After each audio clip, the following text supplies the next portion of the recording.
Okay, so we're recording and we're live on Facebook. So this is the Conservation District Supervisor Candidate Forum.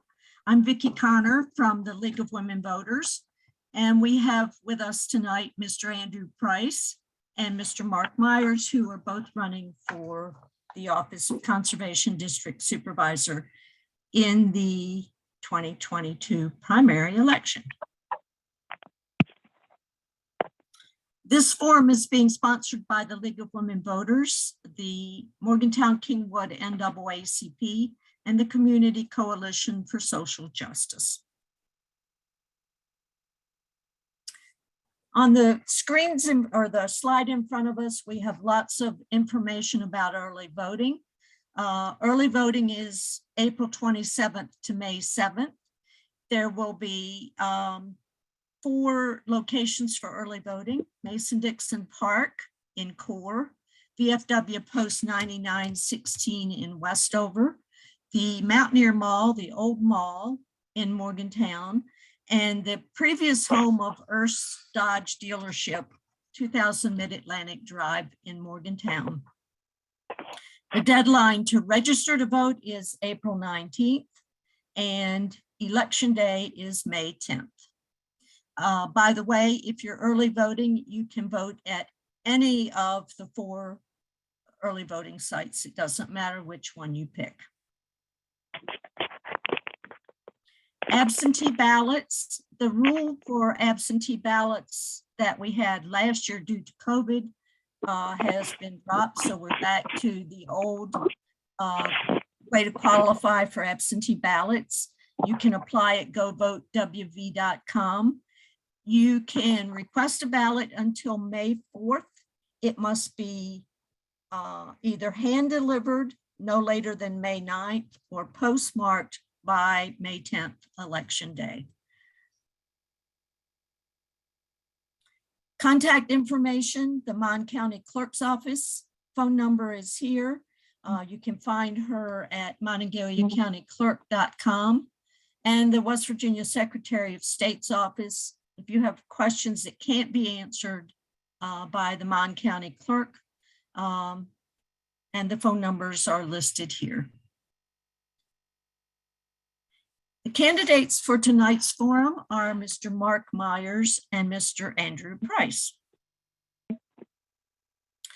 The format for tonight's forum, both candidates will have 2 minutes to introduce themselves. Then we will ask a series of questions in which they will have 2 minutes to answer each question, and then 2 minutes for closing statements. And we will start our introductions now with Mr. Myers. I should mention that as you progress in your 2 minutes, you may see a picture that pops up that tells you you have 30 seconds left, and then a 15-second warning, and then a red one that will say, finish your sentence and go away. Mr. Myers. Yes, I'm here. Tell us about yourself. Okay, though there may be some delays coming and going as we do, because I will mute myself to keep the noise down for others. But okay. my name is Mark Myers. I was originally born in Morgantown and was raised part-time in Morgantown and part-time in Preston County growing up. I graduated from Morgantown High School, went to Woodburn Elementary, Morgantown Junior High, graduated from Morgantown High School, began attending Fairmont State, and then on to WVU. After that, had worked a couple different jobs, one for Apple Computer Company, one for Consol, and ended up becoming a young father and went to work for the Mon County Board of Education, where I'd worked for over 30 years. Then had retired and took over my father's business. And then we sold that when he passed away 2 years ago. And I'm a full-time farmer now. And I've had the job as Conservation District Supervisor, elected representative from Monongalia County for 14 years now. And I've served that also. And it's pretty much in retirement now been my full-time job. And I'm so excited about it. I just want to continue to do it and I'm married. I had 2 kids from a previous marriage. I married my wife, Kelly Jackson, and we have 2 more kids. She's a teacher at University High School. Our oldest one is Joshua Myers, which last year had a heart transplant. Our second oldest is Jessica Myers, who is a master's in nursing at Mon General. Our third child is Ashley, who's a representative for a large company. And our 4th child is Alex, who is just graduated last May in physical therapy from WVU and is employed at the hospital in Fairmont. Thank you, Mr. Myers. You're not going to be able to see the time's up slides, so I'll make sure to interrupt you if I need to. And now, Mr. Price, would you introduce yourself, please? Thanks for having me. I appreciate you all putting on this forum here. It's a very good educational opportunity for the county. I'm Andrew Price. Myself and my family have been in Monongalia County since about 1820. We have a 640-acre cow-calf beef farm on the western end near Mason-Dixon Park. Graduated from Clay Battelle High School.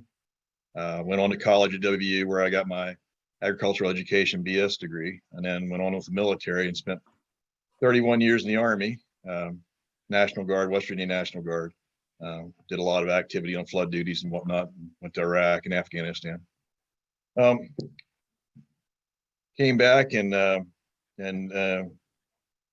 got employed by a helicopter. I flew helicopters for 30 years in the Army, and then I flew for Health Net here at Morgantown and area back out in New Martinsville for another 14 years or so, and just recently retired.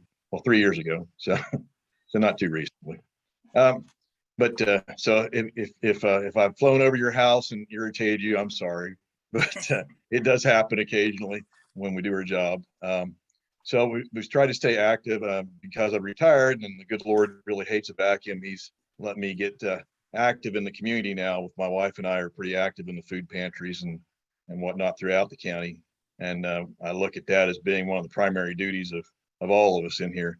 But so I serve, I'm a president of Morgantown North Rotary and various other farm bureau and whatnot. So I've been an associate supervisor with the conservation district now for about a year, and look forward to, if elected, to serving in a bigger opportunity there. But happy to be here tonight. Thank you.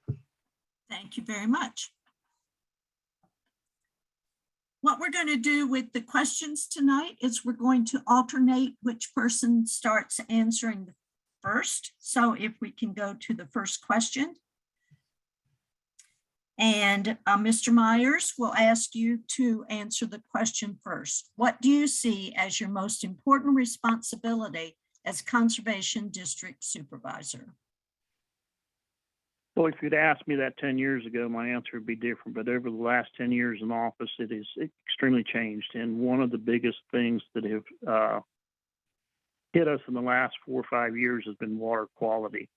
Now, we don't only, our mission statement was originally to protect the natural resources of the state of West Virginia, which is soil, water, and timber and wildlife. But water wasn't written into the code. I worked on a legislative committee and drafted legislation this year, which got passed late on Friday, March 11th, went down to the wire, but it did pass, which added water quality to our responsibilities as a district supervisor. And we serve a lot of other projects. We do flood mitigation, stream mitigation, host a large number of environmental things that come to our community. I'm only one of 6 people that sit on this board being elected. All 6 of us make decisions for our community.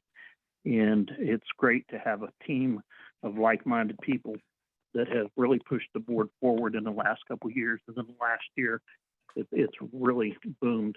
But one of the big things that I see is protecting our environment for our future.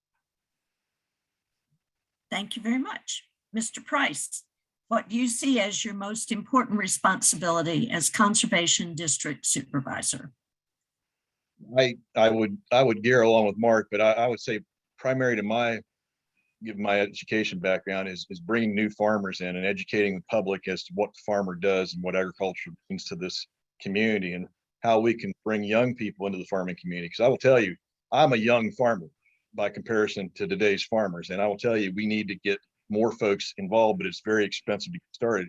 So one of my primary duties so far is to get agriculture introduced into the cities and towns. And we see these small farmers in towns getting into the farmers markets and whatnot. It's an education of the people around to know where your food comes from. Is hand in glove with what we do as a supervisor. Thank you. And Mr. Myers, we'll ask you to answer first for question 2. Many residents don't know what a conservation district supervisor does. How would you reach out to educate the public on the issues facing our county? Well, that's something I've worked at for the last 10 years. When I first got elected to the board, few people knew what it was. I would say less than 5%. I'd say probably 10% today now. People used to think I was a game warden. And that's why in some of our things we've added soil conservation so people understand that we're more about the land and the soil and things there. We, in the last few years, have started websites. I attend lots of meetings with different groups all over the state and promote things that would help our environment. Our soil is so important to us. Without the soil, the trees wouldn't be here, the grass wouldn't be here, we wouldn't have the oxygen, but we also need good quality water to promote those things. And with the way things are in Morgantown and other areas, we've created a lot of these concrete jungles. And like Andy was saying, farmers are so important. We have what we call food deserts all over the state where it's hard to get fresh food. And with these trucking crises hitting America right now, we need to shore up food supplies. I didn't say, but my parents had lived on a farm that had been in our families since the early 1800s. And my father died there, and it was in Preston County. And it grew from over 100 acres to about 700 by the time he died. My wife and I have over 200 acres that we farm in Mon County, over 700 that we farm in Preston County, and over 300 that we farm in Tucker County. And a lot of people just don't understand the importance of land preservation and not allowing these farms to become housing development and to allow the environment to take its role. We had entered one of our farms in Preston County recently into a federal program where we have agreed to allow the farm to go back to nature to promote wildlife and native species to our state. Mr. Myers, I'll ask you to wrap up that sentence. Okay, thank you.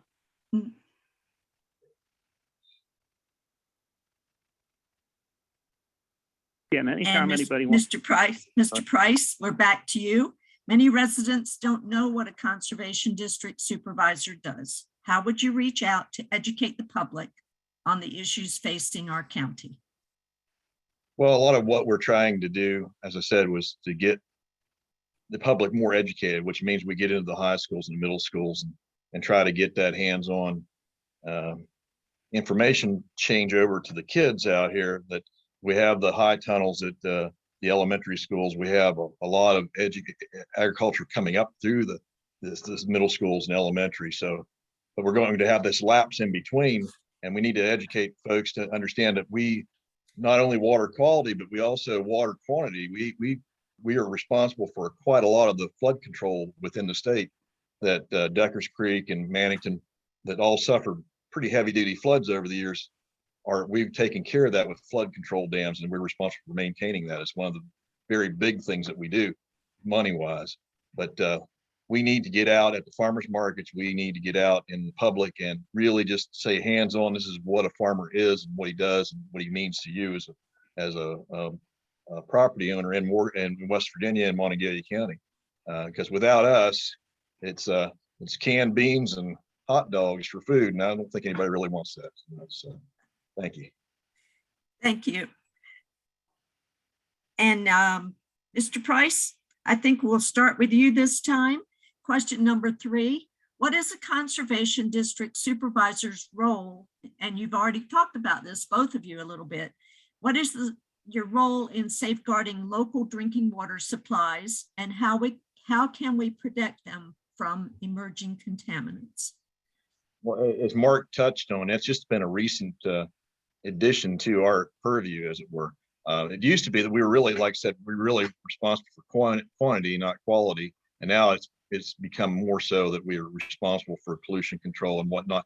We aren't directly responsible. We're responsible for working with the various people in the state DEPs and DNRs and whatnot to put a united front out there and get a good dollar for your value in the state for what you're paying in taxes. So I think we as supervisors really are kind of the initial step in that chain of events, as it were. So that's what I'd like to see us do. And water quality, along with being responsible for erosion control and educating farmers to keep the dirt on the hillsides and not in the creeks, really adds a lot to our stream beds and everything else. That we have a lot of erosion problems with the dirt getting in the stream and choking out the fish. So we're trying to keep the dirt where it belongs, where it can grow food, and not heading to the Mississippi, as it were.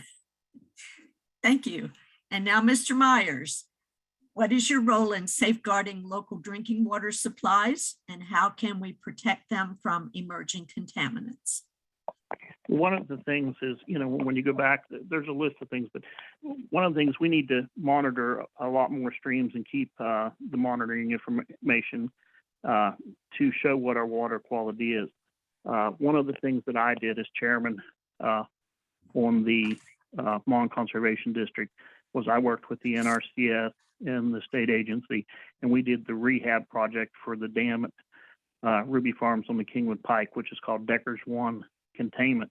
And that dam had become over 50 years old, and it was under dam safety classified as a highly high hazard dam. And I worked with that and secured some money from the federal MCRS and other partners that we have to be able to rehab that dam. And in rehabbing it, I began working with our legislature and with the Public Service District and the Preston County Commission, and secured another $700,000. Where when we rehabbed the dam, we took an earth dam and made it a roller concrete dam. We raised the water level 10 feet. That 10 feet gave us about another 30 acres of water. And getting that another 30 acres of water, we have designated that water to the Preston County PSD as a water source, a permanent water source, to where they're not drawing their public drinking water out of small streams that could be easily contaminated.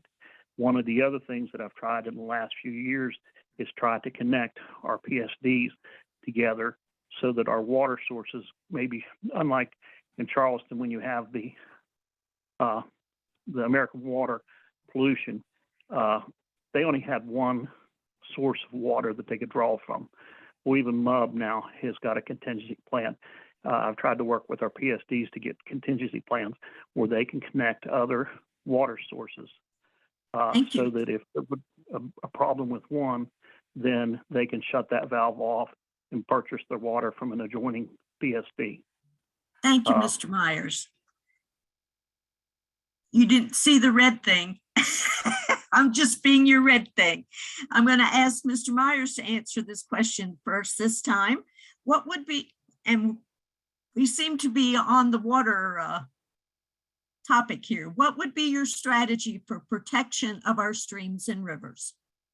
So I think you probably can just keep on with your line of thinking. Okay, well, that's one. And one of the things is our streams and rivers. A lot of times we've had large commercial industry and people have, it's been big business. There was strip jobs, there was this or that. Now we're going back and we're trying to reclaim, we're trying to fix problems from the future, but we also need to look at some of the new construction we have of the new buildings that are being built and make sure that our ground running water or ground runoff is being protected. But one of the things that I had done on properties that I have, I continuously monitor the water. I take water samples, send them away, and get this. But we have people in our area doing that. We have the Mon River Coalition. We have the Friends of Cheat. We have the Friends of Deckarts. We have the Friends of Taggart. We have numerous watersheds that are keeping records for us. And one of the things is, and in our dam projects, we set up 2 monitors for each dam. There's 13 dam compoundments in this area. And we have 2 monitors for each one, and they watch those dams. What we need are monitors. You know, it's a voluntary thing, but we are blessed in this area to have WVU. And when we get into questions with this and we get into needing samples sampled, we have a college there that more than generously helps at no cost. And it's been a tremendous benefit for us in this area to utilize them. And there's so many things as individuals we can do. I mean, it's amazing. I go every day and I'm doing something new, and 58 years old, and I learn something every single day. Thank you very much. And now, Mr. Price, what would be your strategy for protection of our streams and rivers? Well, just to build on what Mark said, I was the first president of the Mason-Dixon watershed out here on the western end when we initiated that. And what we really need is more of is your participation in those watershed groups like Friends of Cheat and Deckers Creek and Mason-Dixon, because you're the first line to tell the supervisors and the DEP and the DNR what problems you see, because we don't always see the easy stuff and the impoundments that burst and whatnot. We don't always see the initial problems that go with that. So what we need is public participation, and we can build on from there. And then we go into the government portion of that, and then they do their thing. But we have a lot going for us. So West Virginia pretty much wrote the book on clean water in the United States, and everything's kind of built off of that. But I mean, I grew up in the area where we've had orange streams and smoking hills, and that's all changed. And it's changed because people took the time to say, we don't want this. And that's what we need to continue to do. And we'll work with those people as the supervisors to try to get that voice heard in the state. I mean, that's our job if you elect us.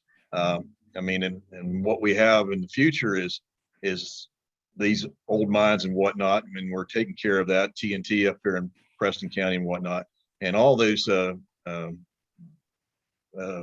mine drains that come in is a big problem, and it won't go away. So we just my strategy would be to build on the public, and I trust you guys to come out here and tell me what's in your backyard. Thank you. Thank you. And now, Mr. Price, will start question 5 with you. How would you balance the needs of agriculture, development, and nature? Well, that's a sticky subject. I mean, West Virginia, it's not that big. I mean, I don't know if anybody realizes West Virginia in the Second World War did not have a tree one in the state. We were the top sheep producing country, or state rather, not per capita, but by state in the nation at the time. And we've come back from that. But nowadays, though, we see less and less ground in agriculture. We see many family farms not being passed on to their kids because the kids just don't want that level of work. I mean, it's tough. It's a tough life. Mark and I get up every day. It's wonderful to walk out your door and be at work, but it's a long day too. And development in the Morgantown area is taking up and eating up the farm ground that's usable. And we also, as we've seen, the desire to maintain the trees and whatnot. And I agree with that, but the trees are just another crop, and that may not go along with everybody, but that's how I look at it. But at any rate, you got to balance everything along the maze. We don't need to have houses built on every square inch, and we don't need to farm steep ground. So somewhere in between, and that's where we come in as conservation supervisors and kind of say, well, this ground is pretty erodible. We probably don't need to be putting cattle on that ground. We need to be doing something else, grow trees on that ground, for instance. And development doesn't need to go in a floodplain, So we kind of act as the go-between, and I advise them anyway. I don't know that we don't really have that much enforcement, but we do have the ability to educate, and that kind of goes with what our job is. Thank you. Thank you.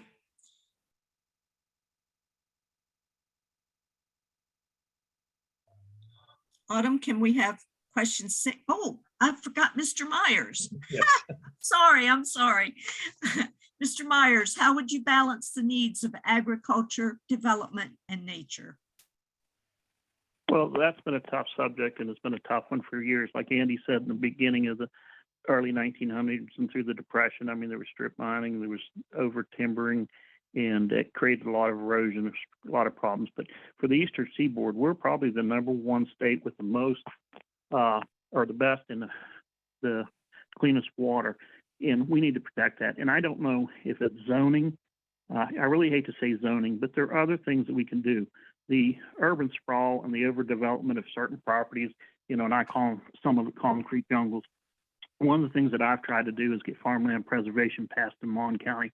I'm working with 2 farmers right now that are going to voluntarily do it on a state level. And what farmland preservation does is it says, go ahead, says that these farmers can keep their farms, but they agree not to develop them. And I mean, if you travel down any road, Old Sheet Road, Grafton Road, you know, Mason-Dixon Highway, you know, you can see where there was a farm 10 years ago that's not there now. It's a housing development. And I've tried my hardest to push this with the Mon County Commission. They're not interested. I have worked with Preston County and was not a member of their board, but did participate in some of theirs. One of the examples is they bought the Windy Ridge Farm at Gladesville, which is a Faze and Baker dairy farm. They bought the farmland preservation easement on it. And one of the things that collided, which was a benefit for Preston County, it's in the headwaters of Brains Run. So that won't be a development. There won't be some plant there that their emissions or the stuff running out of their parking lots running into the stream. But that is the first farm in Monongalia County that is in farmland preservation, and Monongalia County did not buy it. And we've lost, I would guarantee we've lost over $10 million in the last 8 or 9 years in that fund, that we could be purchasing easements on these farms to protect the urban squall and have green space, but still have housing.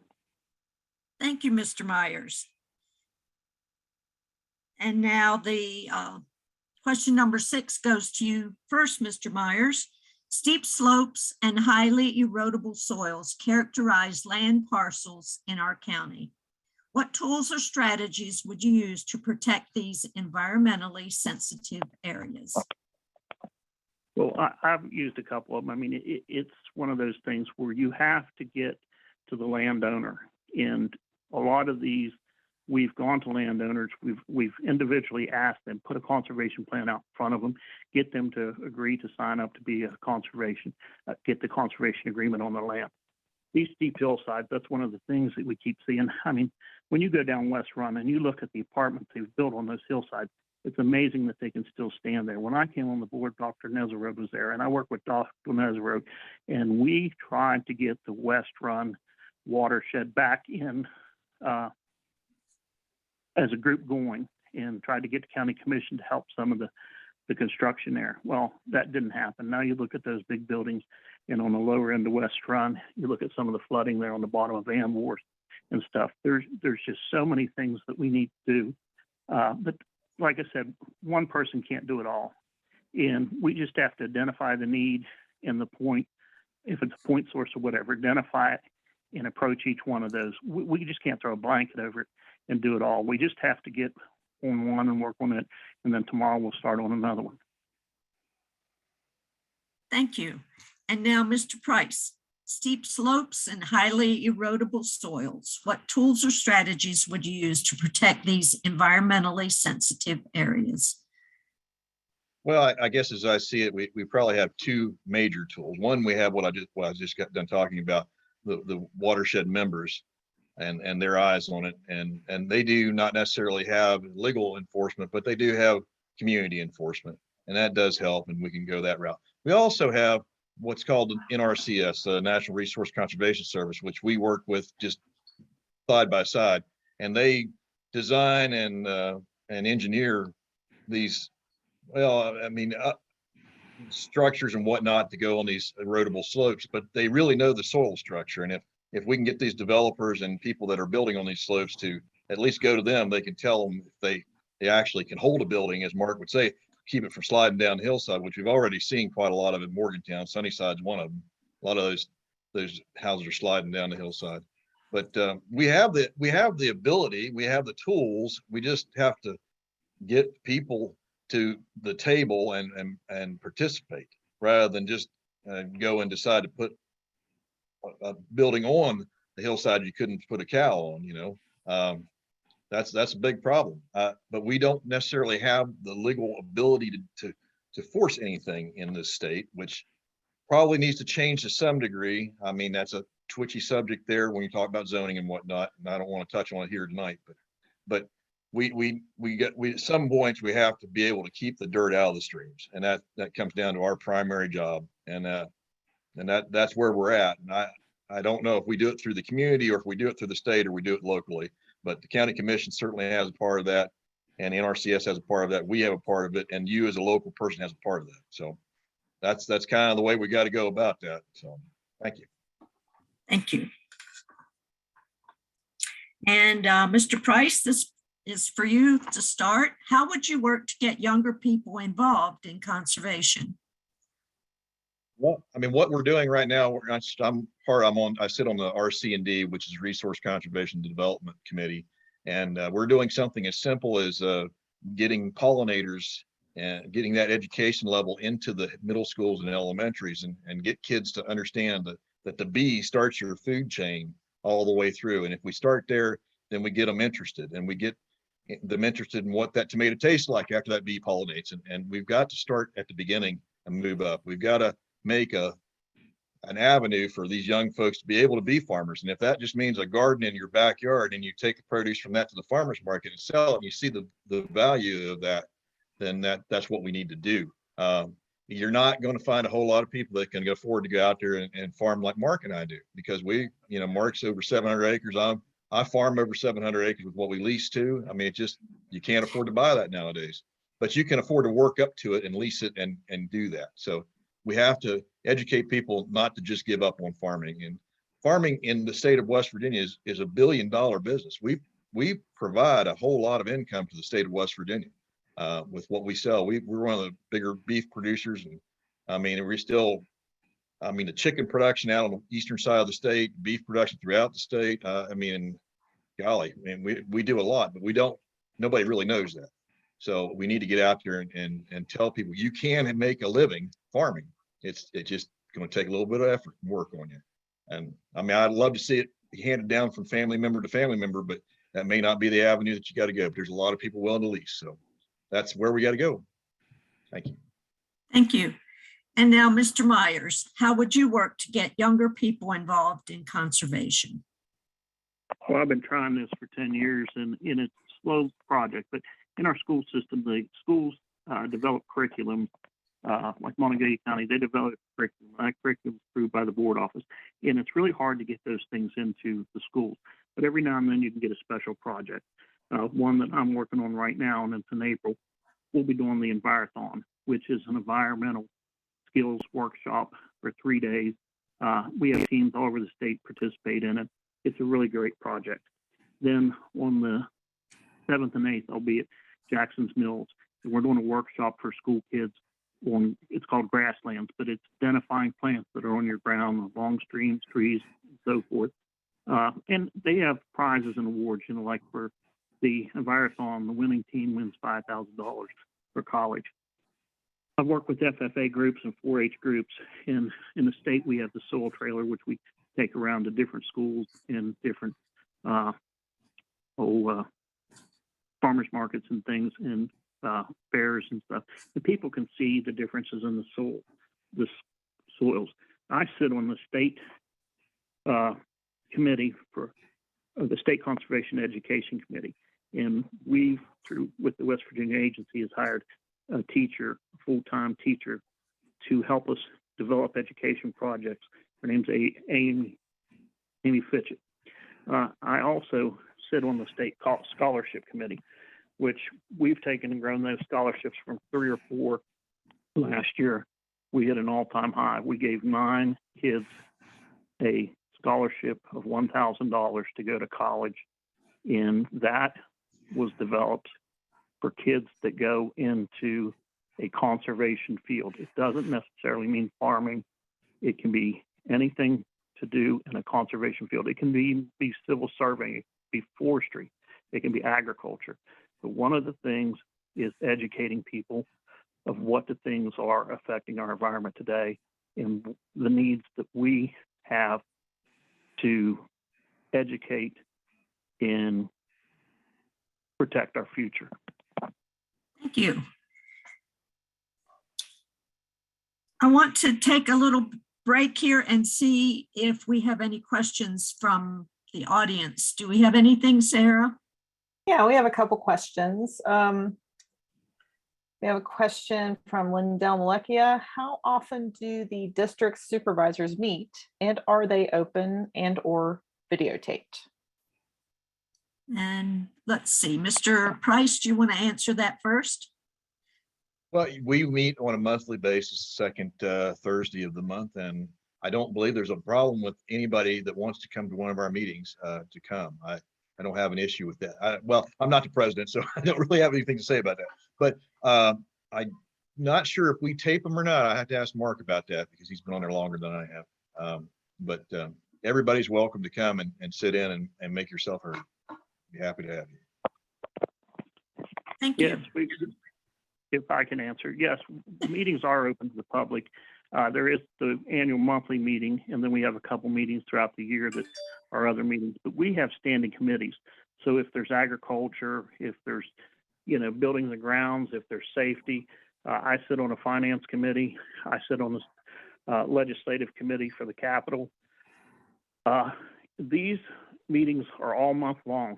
Very few of our meetings are ever closed. They're called special meetings, and they're designed for funding when we set out projects and we send them out for bid. We have cost estimates, and we want to keep those private until those bids come out. But those meetings are taped, they're recorded, they're live, and they're open to the public at any time. We have a workshop on April the 12th at 6 o'clock. Our office is at 201 Scott Avenue, just past Centos up there. And that meeting's at 6 o'clock. It's totally open to the public. And that meeting is for the public to come in and tell us, what do you want us to work on for the next year, or help us with our long range plan.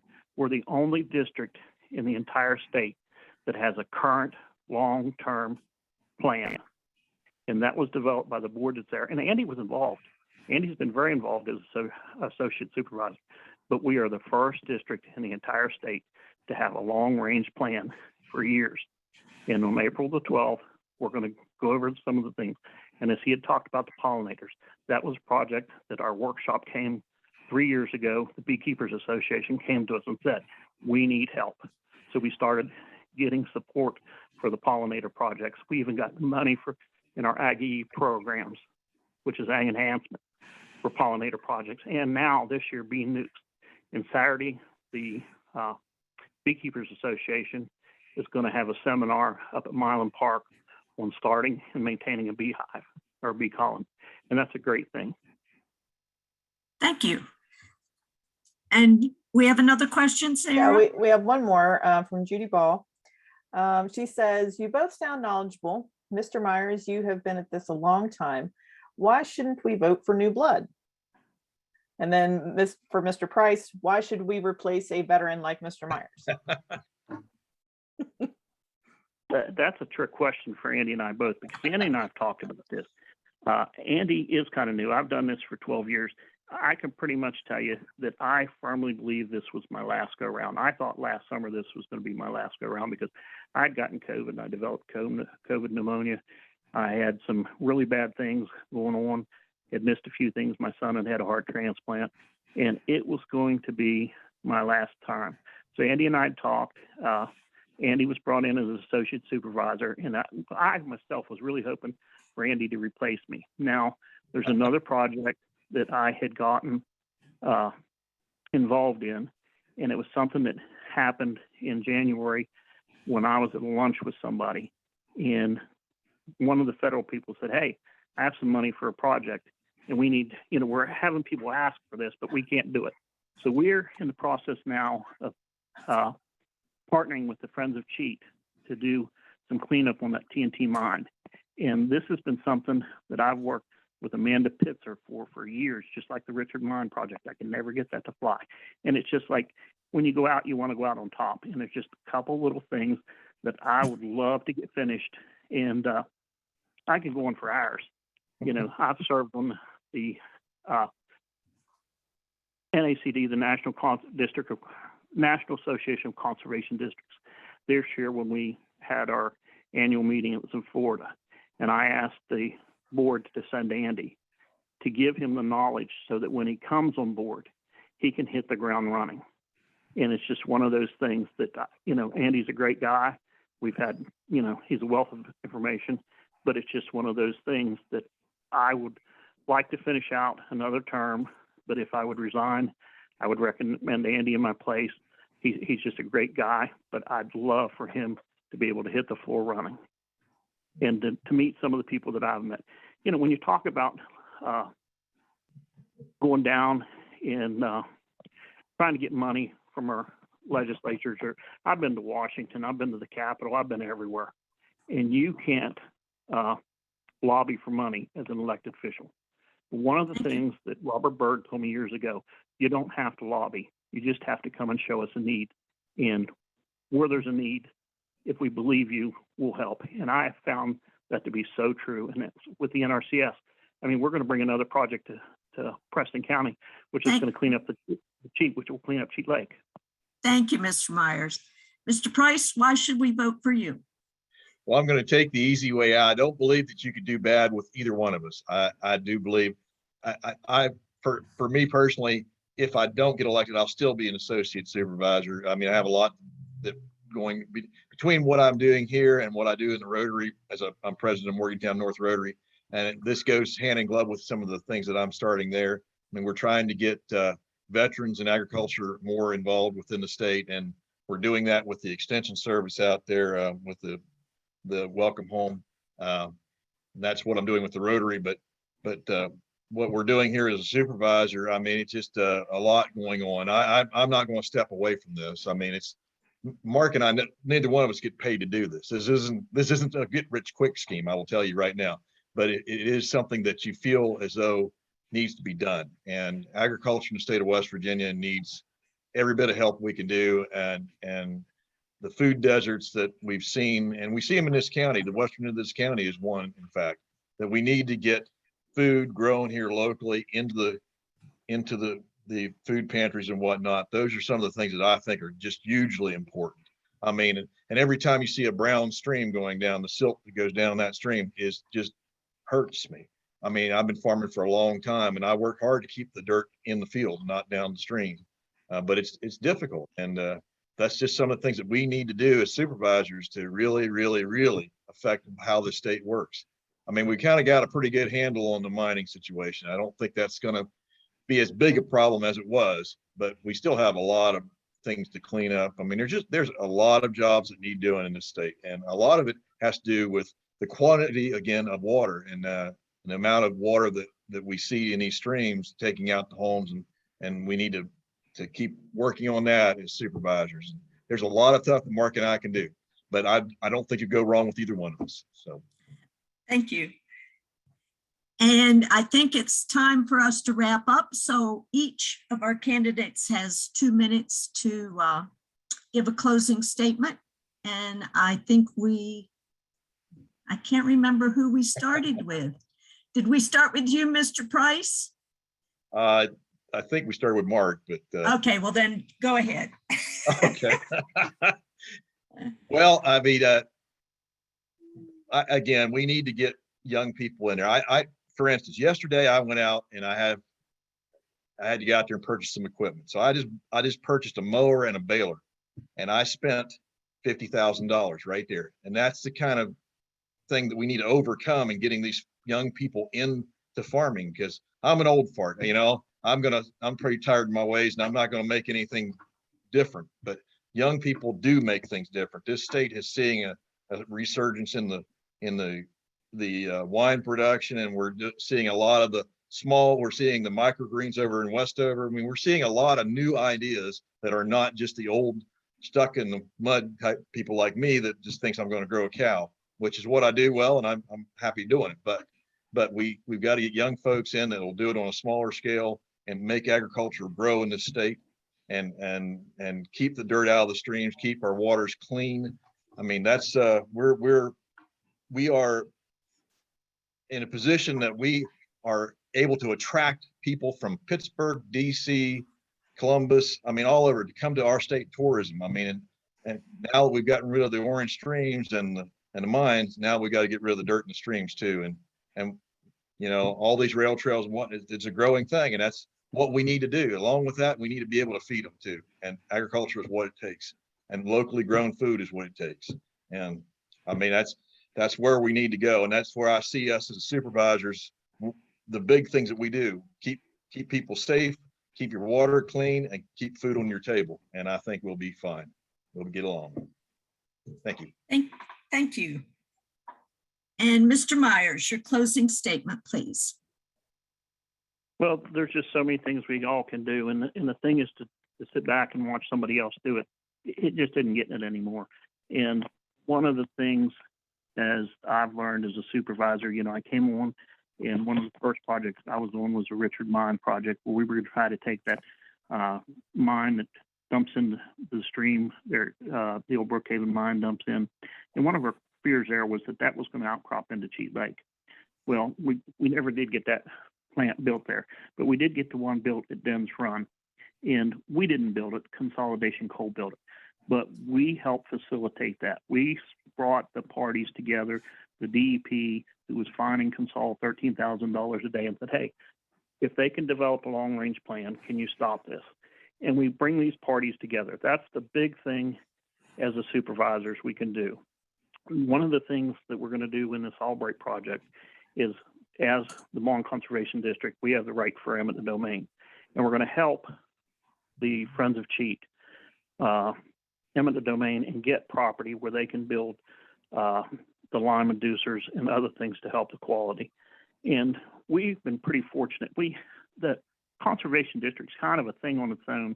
We work with county commissions, we work with local delegates, we work with senators, we work with the governor's office, but we fall kind of under the administration of the Department of Agriculture, which we're fortunate in this county to have Ken Lenhart on the western end.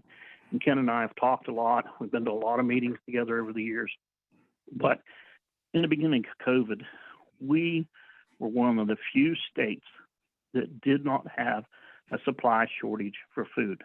Maybe for toilet paper, but not a supply shortage for food. And, you know, and as Andy said, one of the things that we've been working on, high tunnels and finding little entrepreneurs that come up with unique things like wine. We have some vegetable growers in Pennsylvania. A lot of big high tunnel vegetable growers were in the Eastern Panhandle.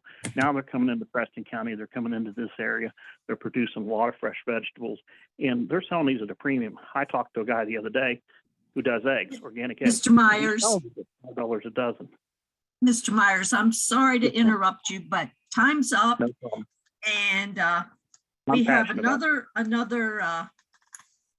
forum coming behind you.